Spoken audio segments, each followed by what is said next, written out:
আসসালামু আলাইকুম। আধুনিক কৃষি টাঙ্গাইলের পক্ষ থেকে শুভেচ্ছা অভিনন্দন।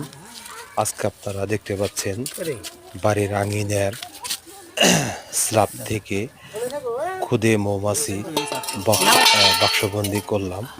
আসলে আমাদের এই খুদে মৌমাছি আমাদের বাড়ির শাকসবজি, তারপরে আমের ফুল, বিভিন্ন ফুল থেকে মধু সংগ্রহ করে এই মধু অনেক সুস্বাদু ও অনেক দামি।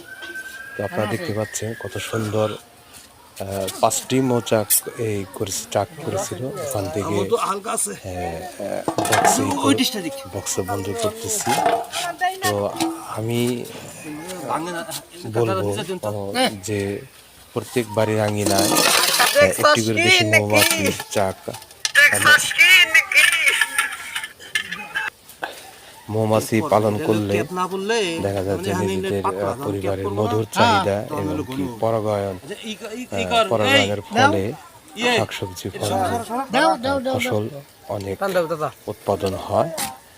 সেজন্য আমরা সবাই বাড়ির আঙিনায় দেশি মৌমাছি পালন করবো। ধন্যবাদ।